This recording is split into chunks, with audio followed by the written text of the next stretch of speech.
Expliquez-nous, Nicolas Poincaré. Facebook est de plus en plus dans la tourmente. Des documents internes indiquent que le réseau social ne contrôle pas ses algorithmes. Ces algorithmes, qu'est-ce que ça signifie? Alors d'abord, il faut sans doute expliquer ce que c'est qu'un algorithme. C'est une suite d'instructions qui sont données à un programme informatique pour résoudre un programme. En l'occurrence sur Facebook, face à un océan de messages, un océan d'informations, eh bien ce sont des algorithmes qui décident qui va lire quoi, quel contenu va apparaître en priorité sur votre fil d'actualité. Et ce que ces documents internes viennent de révéler est assez stupéfiant.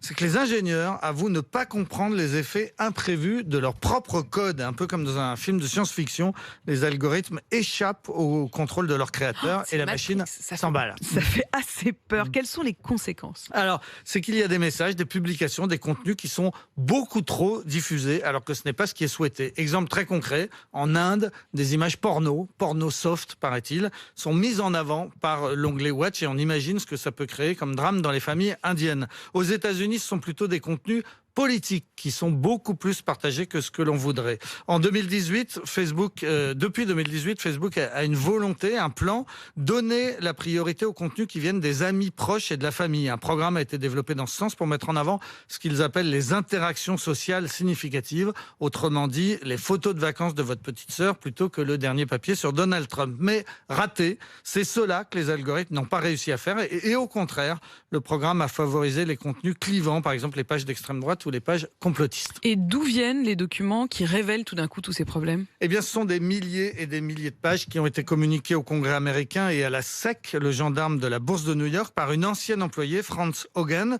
Puis ces documents sont parvenus à un certain nombre de journaux, dont Le Monde en France, qui est donc à l'origine des dernières informations sur les algorithmes incontrôlés. À 37 ans, Frances Haugen, cette ingénieure informatique, est désormais en guerre contre Facebook, qu'elle accuse d'avoir trahi la démocratie. Hier, elle s'exprimait devant le Parlement britannique.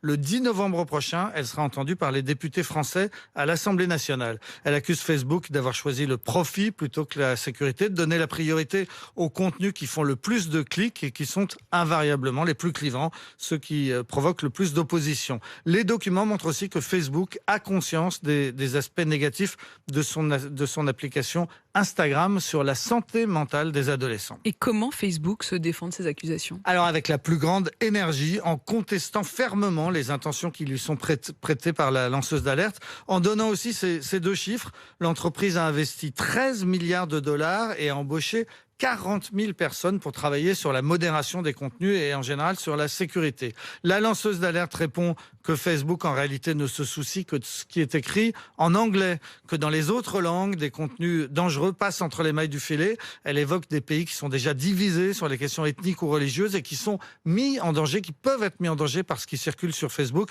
Elle cite l'exemple de l'Éthiopie. Le Monde cite aussi le problème des contenus en langue arabe, la troisième langue sur Facebook que le réseau social n'a pas les moyens de modérer. En tout cas, la polémique fait rage depuis maintenant un mois dans le monde entier parce que Facebook est bien présent dans le monde entier. On compte presque 3 milliards d'utilisateurs actifs mensuels, 3 milliards de personnes qui viennent donc d'apprendre que la machine n'est plus vraiment contrôlée par ses créateurs. Et c'est peut-être le début de la chute de Facebook. Nicolas Poincaré, vos explications.